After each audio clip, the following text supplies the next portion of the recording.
Good afternoon, and welcome to the Society of Wetland Scientists' second webinar of 2021, entitled Urban Wetland Initiatives, Increasing Resiliency of New York City Salt Marshes, which will be presented by Ellen Hartig. My name is Louis Mantini, and I'm pleased to moderate this webinar. For those of you who may not be as familiar with our webinar series, monthly webinars are usually held on the third Thursday of the month at 1 p.m. Eastern Standard Time. As you can see on this listing, we have both our regular webinar series in English, and also we have quarterly webinars offered in Spanish and open to members and non-members alike.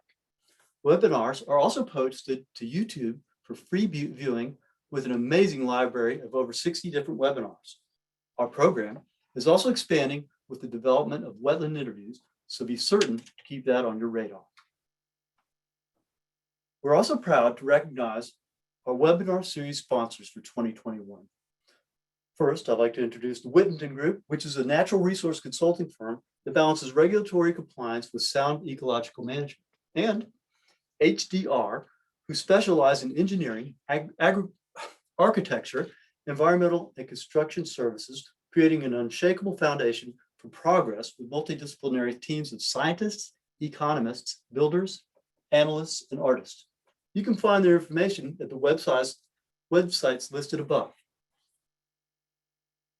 Also, we'd like to recognize In Situ, where monitoring equipment and software works together to make it easier and more cost-effective to collect, access, and manage data on water levels, water quality, and water flow, and more. Delta is an environmental restoration, mitigation, and land management company providing complete and comprehensive mitigation services to both private and public industry throughout the Gulf Coast region. And last, but certainly not least, WildNote, a field data collection app for environmental professionals that streamlines the process of collecting, managing, and reporting environmental data so you can work smarter, not harder. Please visit, like, and follow our webinar sponsors in social media. Since January of 2018, we've gone through the process of having our webinars pre-approved by the SWS Professional Certification Program as being applicable for continuing education credits. These credits can be applied to your professional wetland scientist certification or renewal, or other certifications for that matter, online or virtual training sessions. Like the SWS webinars have been an invaluable resource during the pandemic in gathering CEUs.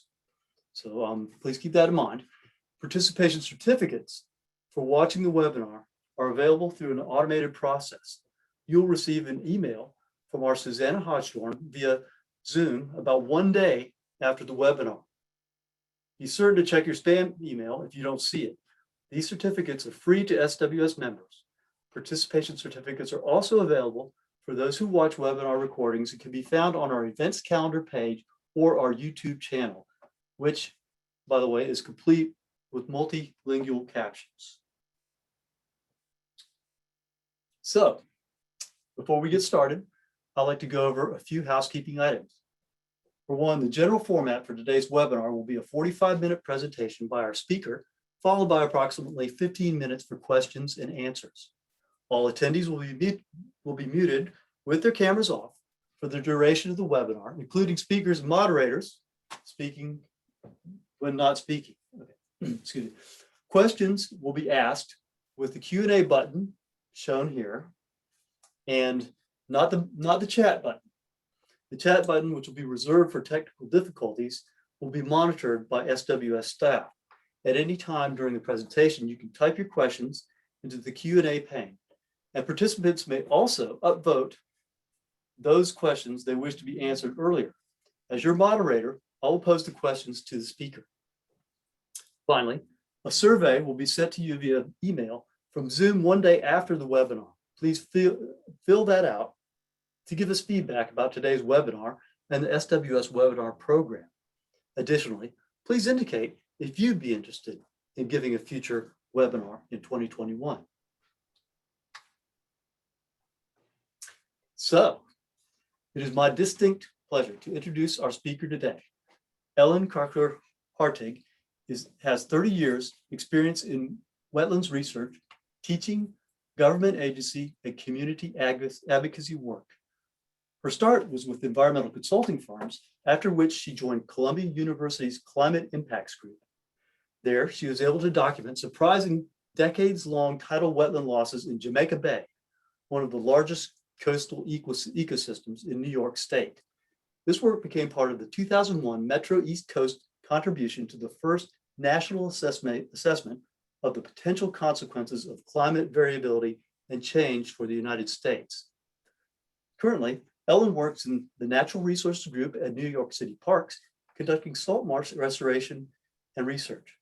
Among her favorite professional activities is collecting data from sediment elevation tables, also known as SETs, installed as much as a decade ago. She also enjoys repairing goose exclosures at newly established restoration sites and conducting nighttime horseshoe crab counts with volunteers. She is also affiliated with the City University of New York. This year, as she adapts to protocols to minimize the risk of COVID-19, distancing and wearing masks, her work dedicated to the preservation of estuarine habitats in highly urbanized areas continues unabated. With that, I'll hand over control to Ellen. Welcome, Ellen. Thank you so much. Thanks, Louis. And can you hear me well? Loud and clear. Great. All right. Well, thank you for that introduction. We'll move right into the presentation. I'm just waiting for it to change.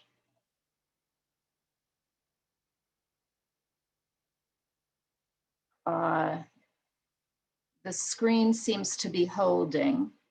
There we go. It just hesitated. So my talk is Urban Wetland Initiatives, Increasing Resiliency of New York City Marshes. I will go to, and I work with many volunteers and also staff from New York City who come to the field with me, and we all take part in each other's projects. The next slide should be moving. Let's see, click on the screen.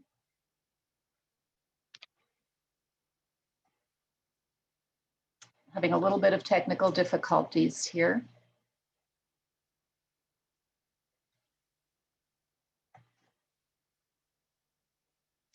There we go. Okay, so almost half of New York City is green. New York City is, of course, known for its cultural institutions, but 29% is landscape, such as Central Park and Prospect Park, which many of you may have heard of as, and then 12% is natural areas, including forests, wetlands, and grasslands. Next.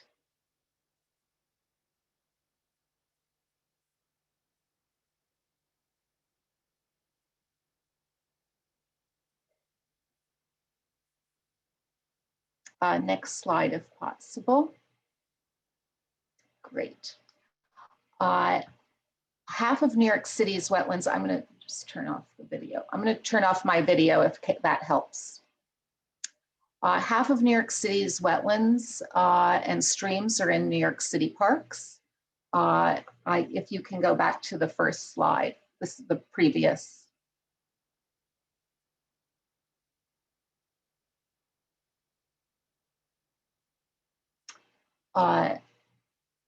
So we have forests, grasslands, and wetlands, and about half of which are under New York City Parks jurisdiction. I'll be speaking about mainly the salt marshes, but as a coastal city with varying elevations, we have an assortment of wetland types, including freshwater, emergent, and forested wetlands. Next.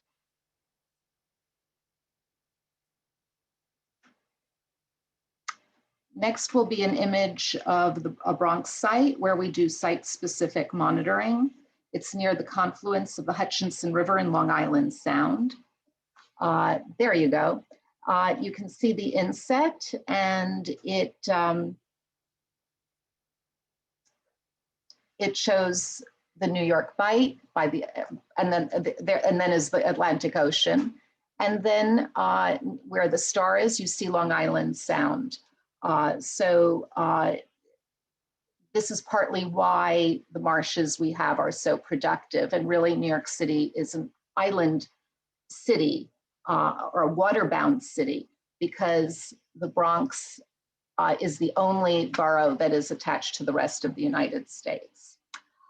Next. So we value these wetlands, of course, for all their habitat values. Birds and fish use them, and I'm assuming many of you are very familiar with wetlands, so we're going to move on here. So in 2015, we had Allison Kochek of the State University of New York College of Environmental Science and Forestry, so interested in doing work with secretive salt marsh sparrows in the marshes of the city, and also some in Long Island. So here where the stars are, we have either the salt marsh sparrow or the salt marsh sparrow and seaside sparrow. And these are both very vulnerable to species that are very vulnerable to sea level rise, because they depend on the marshes as nesting habitat or a little bit up gradient on the part of the salt marsh sparrow. Next, please.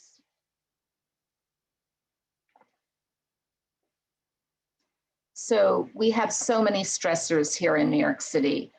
This image is right next to JFK Airport. You can see the extensive marshes, but they are a remnant. You can see how there has been residential development right up to the marshes, and then the airport on the other side, where I suspect, certainly with the residential area, that used to be high marsh. JFK Airport was both low and high marsh. And you can see the mosquito ditching in the image. And so I'd say our stressors are also now from sea level rise, high nutrient loadings from effluent from sewage treatment plants, and then avian and crab herbivory. Next, please.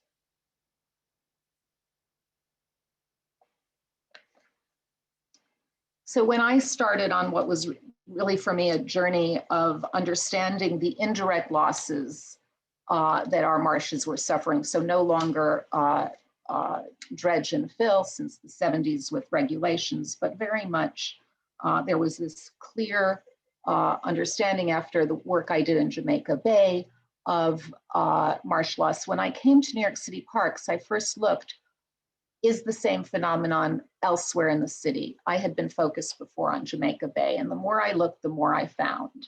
And here it is in Pelham Bay Park in the Bronx. If you look at A and C, you can see there's from 1974, it was well vegetated. In 2006, there's no vegetation anymore. It's just flats at low tide. And then B is completely drowned. There's very faint, you can see where it once was. So this is a 61% loss by 1974. Oh, I'm sorry, of the 74 extent. And that's a 1.9% loss altogether over this 32-year period. Next. So I looked for the indicators. How can I tell that this loss is in process? And again, the more I looked, the more I found. In the first picture at Yellow Bar Hassock, you could see calving. That's from Jamaica Bay, my early work. And now from Pelham Bay Park and Spring Creek Park in Queens, you can see evidence of a receding marsh. There's the formation of hummocks, the retreating marsh platform. When you're there, you can see the old sort of crab holes that are getting larger and larger and probably help form that the instances of calving. And you see fragmentation of the marsh. Next.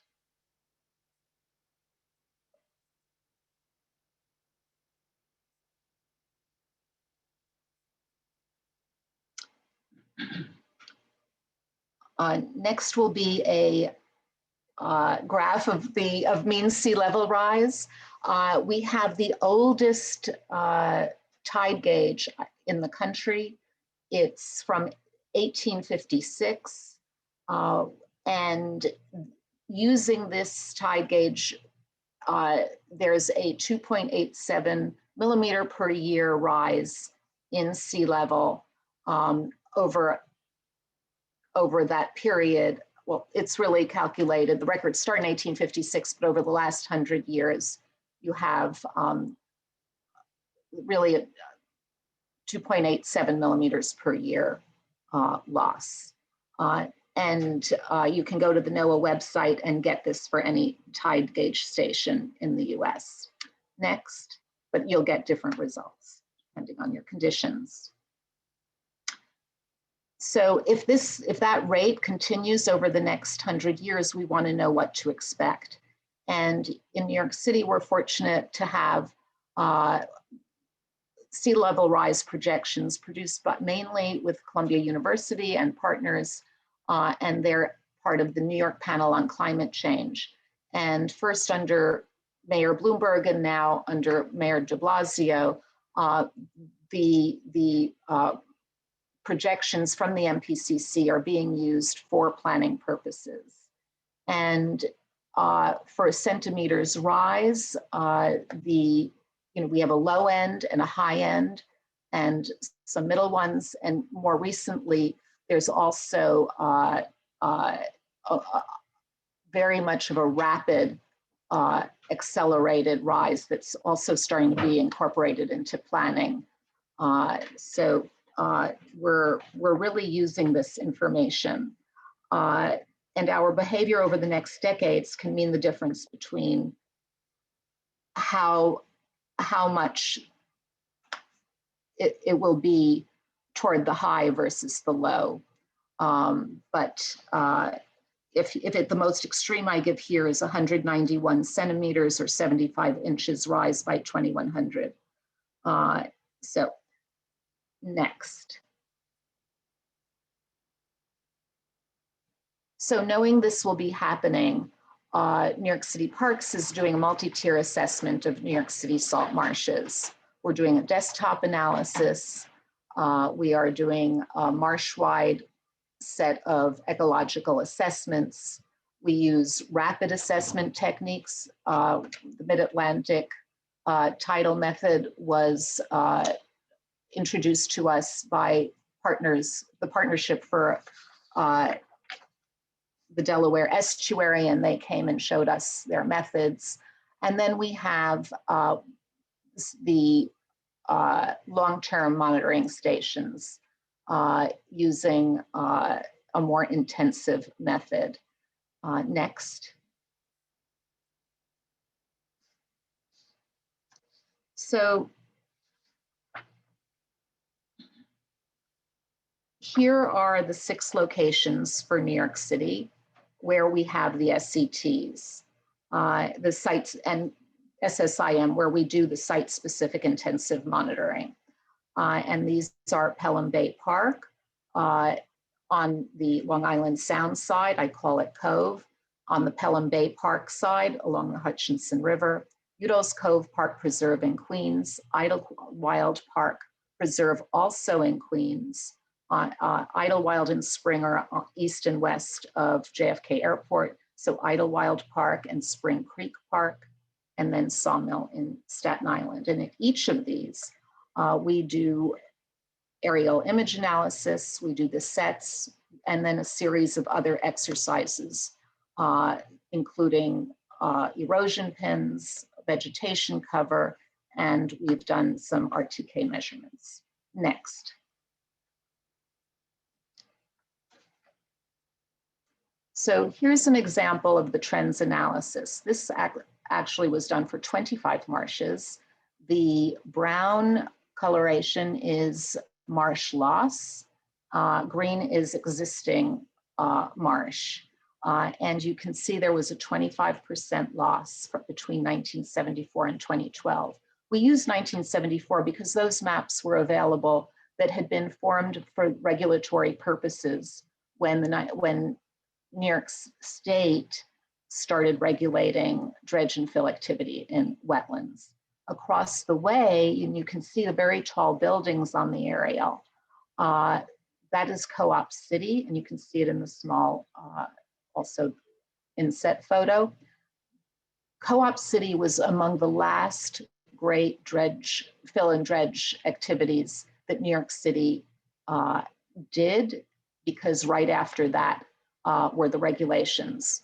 Among the famous people who lived there or grew up there in part was Supreme Court Justice Sonia Sotomayor, where she spent part of her youth. Next. So here's just of 10 of the 25 marsh complexes that were analyzed. And in bold are the ones that were where we had the SCTs. And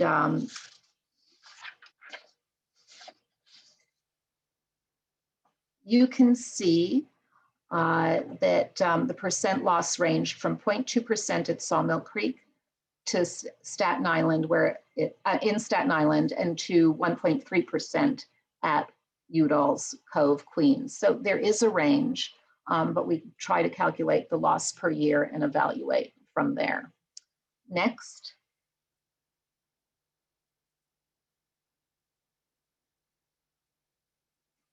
So as we proceeded with field work, we also took note of what we were seeing. Here at Pelham Bay Cove, you could see the loss progress.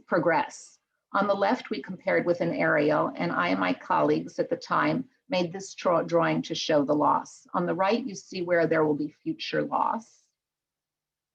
You can see where there's still, in the greener picture on the right, you can see where there is still Spartina at the shoreline edge, and then a gap with the grasses very sparse. We suspect it's an indicator of the purple marsh crab, Susarma reticulatum, but the study to confirm that hasn't been done.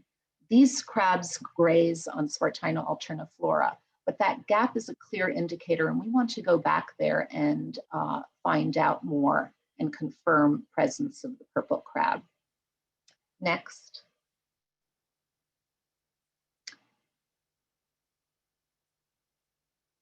The next slide will be on accounting for elevation change to show you how we are monitoring with surface elevation tables. This is one of the classic illustrations this by Don Cahoon and Jim Lynch of USGS and National Park Service.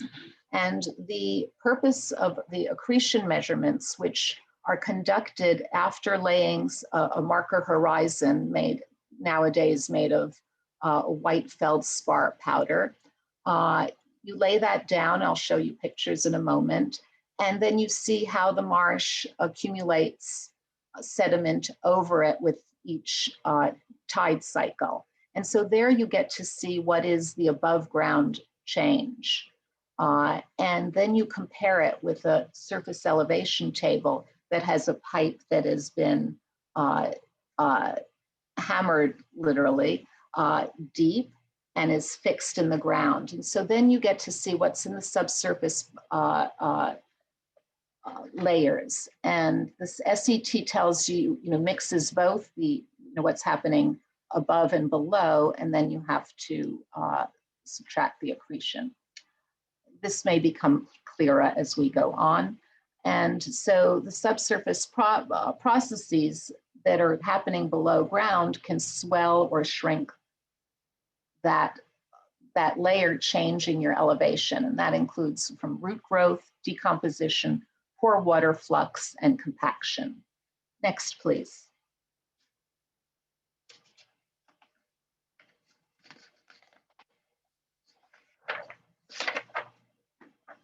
So here are pictures of the surface elevation table. And the first picture on the left is from 2011 when we were installing the SCTs at Pelham Bay Park. And you can see it's done with a demolition hammer. Originally, when I first did it as a volunteer at Jamaica Bay, we used a pounder manually, but this is very, very helpful to have a demolition hammer. You can get it faster, deeper into the ground. And then the middle picture is when we first laid down feldspar at Udall's Cove in 2010. And the next picture is from last week when I was out with my colleague Chris Haight, and we were laying down replacement feldspar, and we were careful to not use the previous corners. You can see the little poles with there's a 10-foot square around the SET, and in the very center you can see a little bit the pipe that's there. But we shifted over a half meter and laid down the feldspar. Next.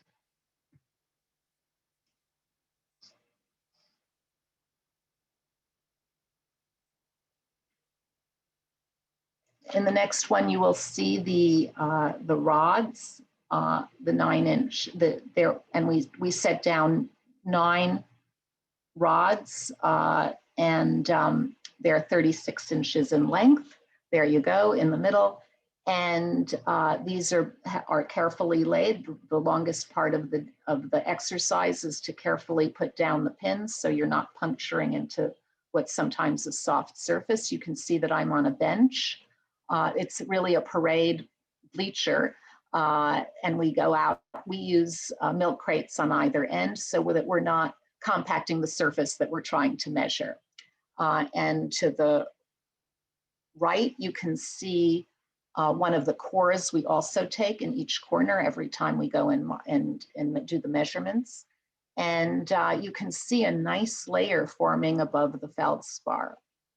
On the very left is an illustration of how we laid out all. So you see the 3 brown centers, those are the SETs. We do 3 per marsh, and then we use the pins. We come back. It's a portable arm, and we do 9, as you see in that center picture. Then we swivel that arm 180 degrees, do 9 more, then turn the bench around and do 9 again in each direction. So you're doing 4 times 36, or 108 pins, 108 readings altogether. So I'm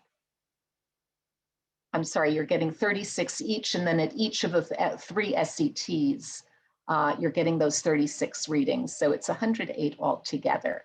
And then you're getting your marker horizons, 3 at each, around each corner of your SET, and that's how you proceed. We've also done vegetation plots, and in the, randomly to collect additional data as part of the intensive monitoring. On the right side of your screen, the lower picture, you see the a sample of the erosion pin, where we put down the first pin right at the edge of the vegetation, and then we come back and measure again at a later year. And that way we get a way to measure where there's marsh receding. Next.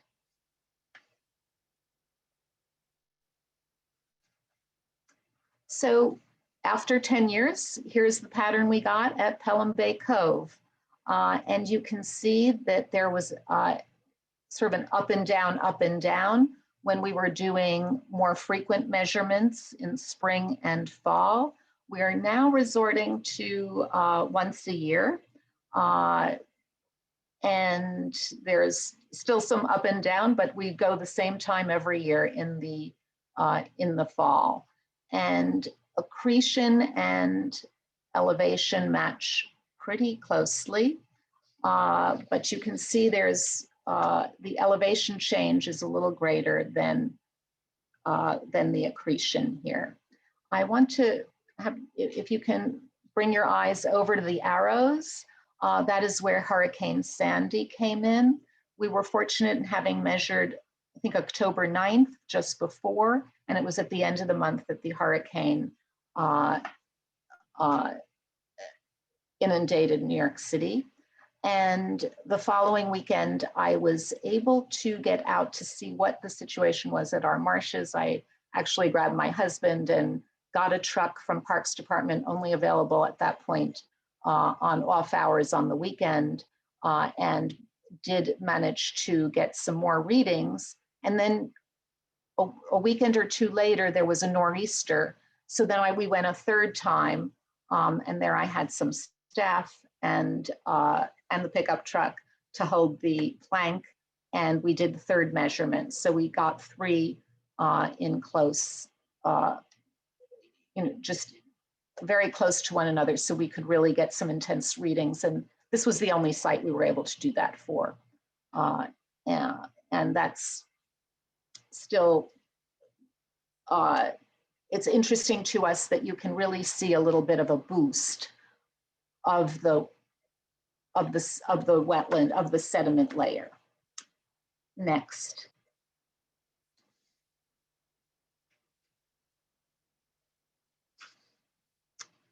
So here you can see the patterns from the 6 sites. And again, accretion and elevation follow one another. In the case of Hutchinson, Udalls, and Idlewild, you can see the accretion of sediment on the marsh surface above the feldspar is thickening over time. In these locations, elevation does not keep up with the marsh, and so therefore the marsh is really subsiding. At Pelham Cove, Spring Creek, and Sawmill, they're much more in lockstep with one another. So there's more equilibrium there. And the question is it enough to keep pace with local sea level rise? Next.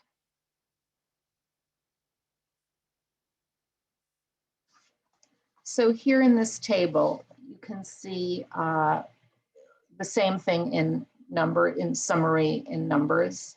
And just so you know, net subsidence is determined by the difference between accretion and total elevation change. Again, so the accretion being what's above the feldspar, and elevation includes that layer and everything below. So if you average together the subsidence, for all those marshes, it comes to 1.90. I'm calling that the New York City Parks average subsidence, and that came to 1.90 millimeters per year. Note that we need a minus subsidence if the marsh is really gaining, and that's only happening at Spring Creek, where we have a minus 0.3, and the rest are really subsiding. And we would need that minus number to match relative sea level rise for this region, which is 2.88 millimeters per year. So our marshes on the whole are subsiding. And this means we have big issues to deal with to save our marshes. This area with a 2.88 millimeters per year is much greater than the global sea level rise, which is about 1.77 millimeters per year. And this is partly because this region is still recovering from the last ice age. It's with crustal adjustments, we have a greater sea level rise than is the global average. Next. So in order to also to understand better what is happening in the marshes, in 2013 and 14, we were able to get National Park Service to help us with RTK measurements. We now are able to do that ourselves, but at the time we depended on them. And Jim Lynch visited and we got these readings. I think the last year was at Sawmill, where Jolene Willis-Lugin helped us. You can see that the Long Island Sound marshes are highest compared to mean sea level. And then the Staten Island marshes are a little lower, and the ones that are closest to sea level are the Jamaica Bay ones, the ones closest to JFK Airport. Next.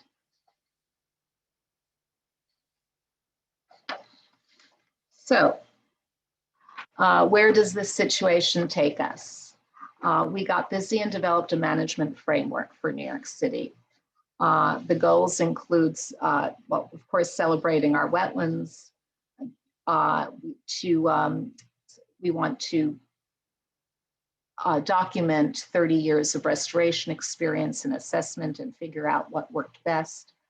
We want to provide a vision for the future, and that includes restoring and managing our marshes, minimizing net wetland loss, and planning for new wetlands under climate change, improving wetland health, and support and expand on our conservation policies in coordination with city, state, and federal agencies. And this work is going to be released in 2021. Next. Some of the new management. So we took many of these old marshes that clearly are in trouble, and we sort of put them in different bins and built a sort of a quadrant, which are healthiest, which are probably have the lowest threats, and combine these using different criteria so that we could earmark what can we do where, which are the lowest hanging fruit for improvement, which will need to really get good higher amounts of funding for recovery. Next.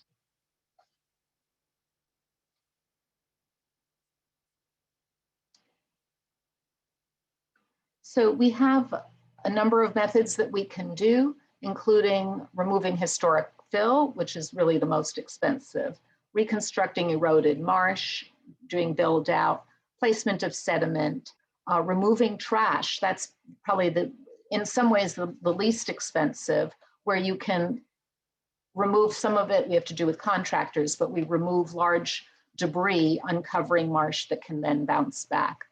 We are trying to transfer flooded city-owned land to parks and modify flooded hard surfaces. Next.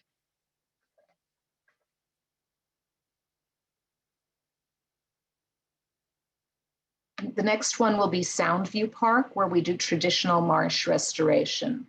And that's done by over-excavating, bringing in clean sand and filling to desired grade.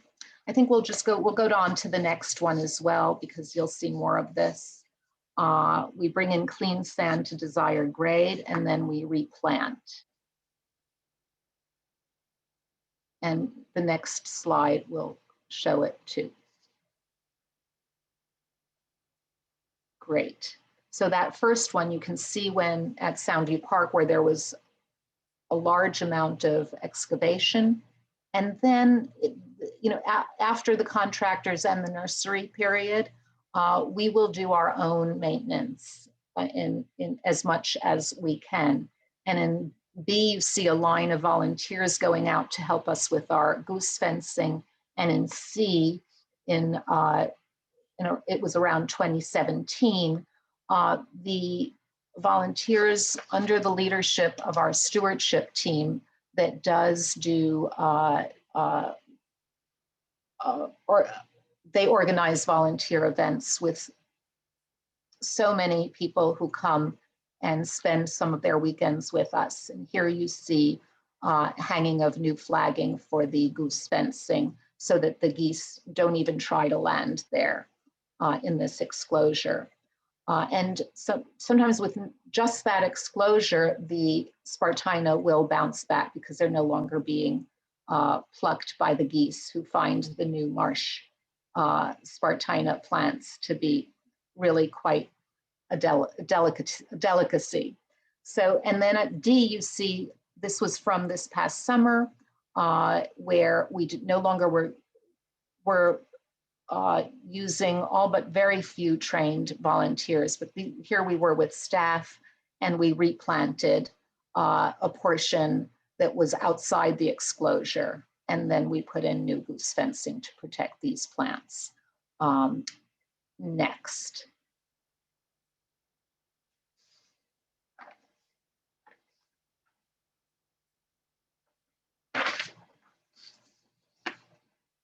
So this is of Alley Pond. You can see here where our ponds have expanded. It's not only edge erosion, it's also increased ponding within the wetland itself. And we're trying to address that. We again look to the 1974 maps, and here you could see where we lined with core log a section and filled in with sediment, and we're sort of trying to bring that piece of marsh back. Next. And this week started more work at that same marsh at Alley Creek. I believe on Monday, contractors laid out some of the Oyster Castles, and we'll have volunteers working with site captains to install some of these with volunteers. And we're piloting construction of Oyster Castles. Okay, if you can go to the next one.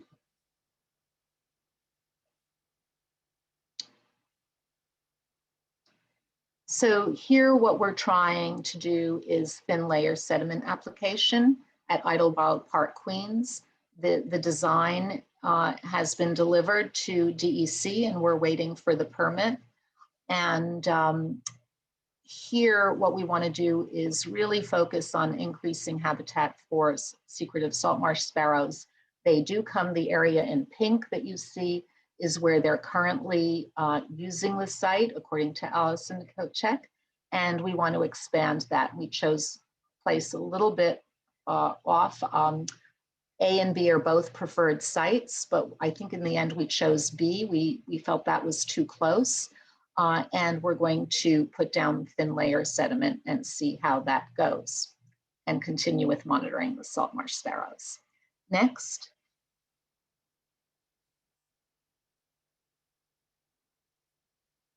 That'll be among my several conclusion slides, where we are continuing to evaluate the current situation of marsh drowning. I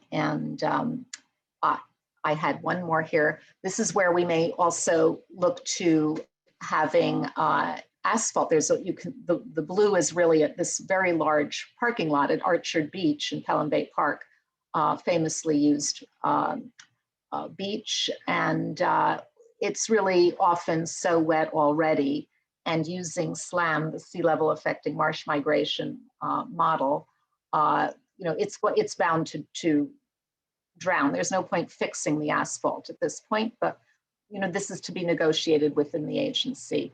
But one possibility is to return that to salt marsh. Next.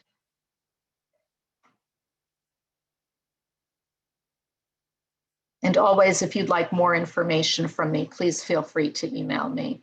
I'm always happy to answer questions. So in conclusion, New York City salt marshes are not keeping pace with sea level rise, even where accretion is greater than subsidence. And we now conduct our monitoring annually. Our restoration calls for higher initial elevations within the marsh gradient when we're doing construction, for intervening at the marshes that are most vulnerable to sea level rise. And we can anticipate the greatest long-term benefit. New York City Parks is continuing techniques, some of them experimental. Sometimes we know how to do it. And we restore the salt marsh edge to the map 1974 boundaries. We're applying thin layer sediment and subsiding interior marshes and ponds. And we are trying to emphasize restoring nesting habitats, such as for secretive salt marsh sparrows. Next. So also in conclusion, the multiple stressors that are leading to marsh loss. I came to it from a sea level rise angle, but it was too dramatic to be only that. It's also due to hydrologic modifications, the ditching, the tidal restrictions, ecological changes, nutrient enrichment, and we are seeing the changes in the marsh. Next. I wanted to share with you some references from New York City Parks natural areas. We have a number of documents that are out and available, so please feel free to consult with them and use them. Next. And I just really want to thank you for listening and participating, and I hope you're all well in these difficult times and challenging times with COVID-19. The next slide will have my email address, and I want to acknowledge Chris Haight, Rebecca Swadek, Jamie Ong, Emily Stefan, Heather Platt, Marit Larson, all of New York City Parks, and Allison Kochek of SUNY ESF. Thank you so much. And Thank you, Ellen. Yeah, great.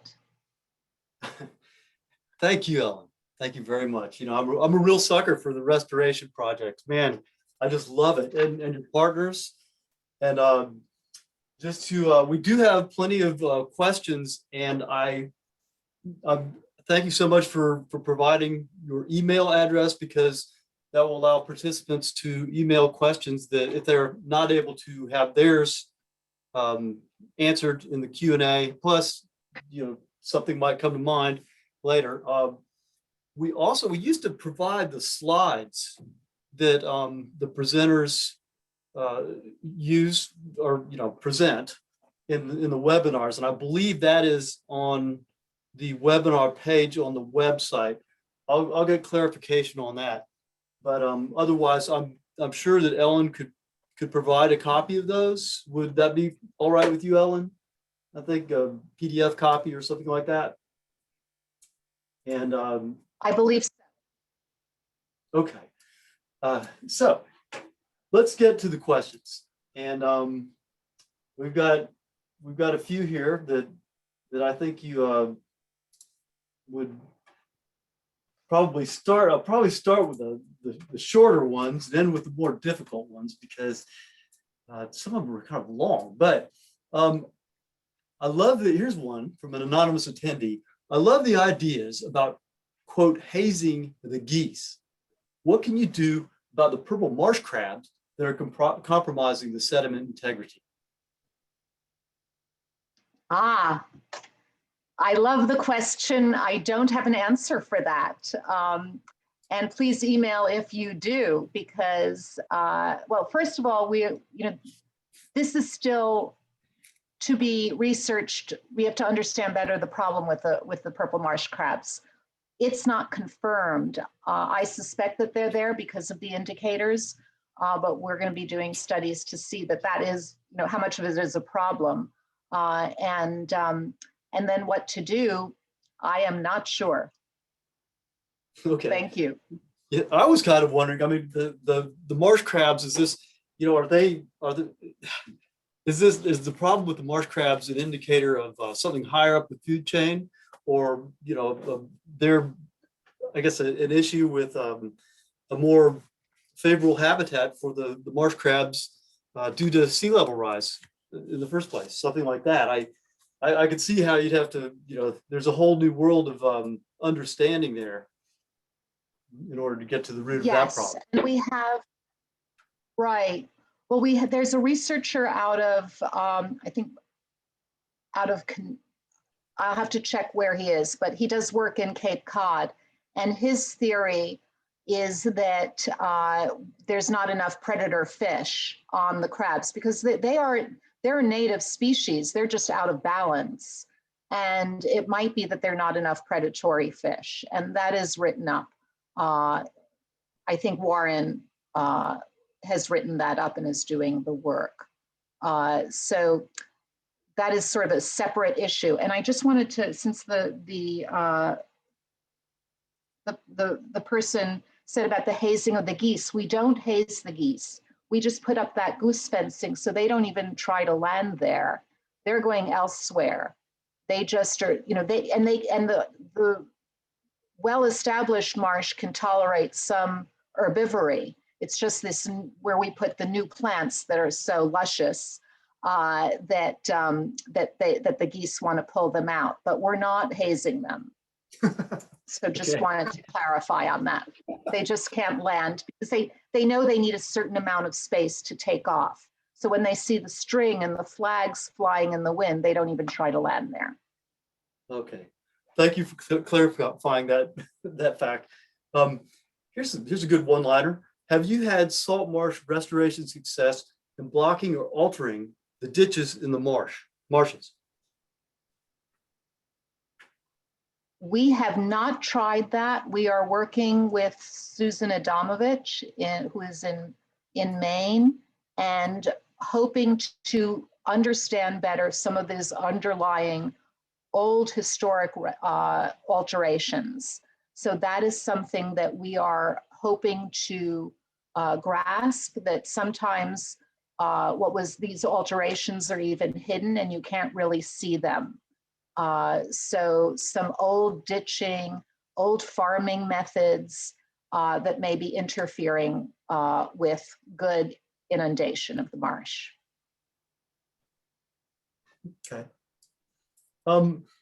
Here's a safety question. Why do you wear masks when laying down feldspar in 2010? Yeah, good question. So the feldspar, it's a dust, and you don't want to inhale it, and it can get in your eyes. So the recommendation is to wear a dust mask, and I also wear goggles. And early with COVID, my department was giving both. So I had actually, since we just went out last week, we used the goggles as well. And also in talking to some of my colleagues, the reason they happen to have masks at home is from their old feldspar work. So that was actually very helpful with the pandemic to have those around and around the office. So yes, you do use masks, and I suggest consulting with the USGS website for those kinds of hints. Okay. How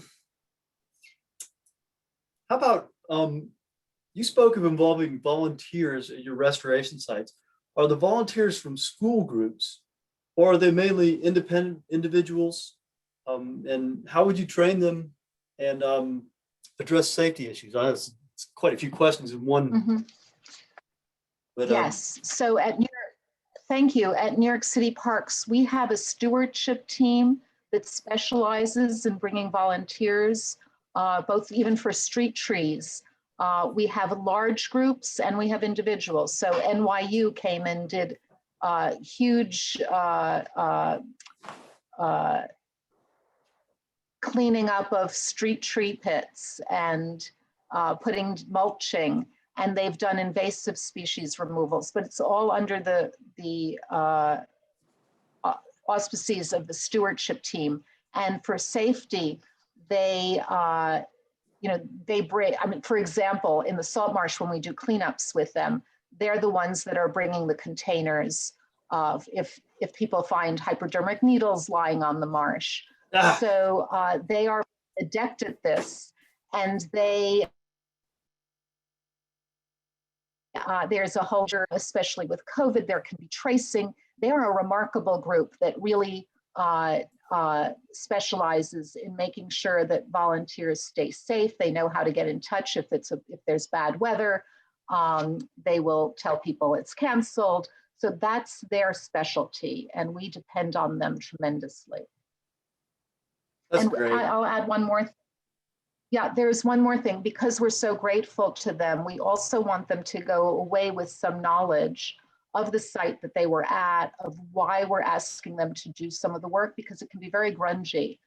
Some of those cleanups, they're using from sanitation type little clip, something so they don't have to handle the debris, and they're bagging it, and they're working very hard, and we want to give something back, and we tell them all about the marsh and why it's so important that they're there and doing these cleanups.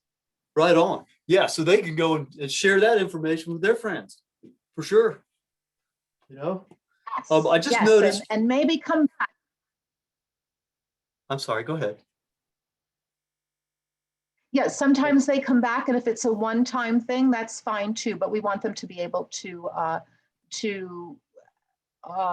learn and learn about the restoration that we're doing, if that's the work they're volunteering for. Right, right on. Okay, I just noticed on our chat panel that the link to Ellen's slides has been posted. So make sure you look at that before you log off. And I think we're going to have to close out the questions now. If yours was not answered, please follow up by sending it to Ellen if it's really preying on your mind, and I'm sure it is. And Ellen, once again, I mean, this has been awesome. I think there are a lot of us can really relate to what's happening. Even here in the Big Bend of Florida, I mean, we have these vast seagrass marshes, but it's apparent what's happening. So I'd like to thank Ellen once again, and if we could advance. Our next SWS webinar will be held on April 15th, 2021, and will be presented by Frank Nelson, who will be presenting his webinar titled Assessing Multiple Functions of Missouri's Bottomlands, laying the groundwork for wetland conservation. Our next Spanish SWS webinar will be held on March 24th, 2021, and will be presented by Valeria Souza, speaking about the history of biodiversity origin and humanity future through Cuatro Ciénegas wetlands. As a reminder, all the Spanish webinars are offered free of charge to members and non-members alike. And finally, I'd like for you all to be sure to subscribe to or follow SWS social media channels like Facebook and LinkedIn to keep informed about and support the Society. If you're not a member, please check out our webpage at sws.org and find out how to become one and get all the benefits of membership in SWS. We also have a YouTube channel where all of our webinars are posted 3 months after their original broadcast with multilingual subtitles, and newly added over the past year are our wetland interviews, 2 in English and 3 in Spanish, posted on our YouTube page. You can quickly link to these on the SWS website under the Resources tab and select Wetland Interviews. If you're speaking Spanish, be sure to subscribe to the Latin American and Caribbean region's Facebook page at the link listed here as well. Thanks again to Ellen and to all of our sponsors, and thank you to you all, our audience of 155 attendees, for participating today. Have a great day and stay well.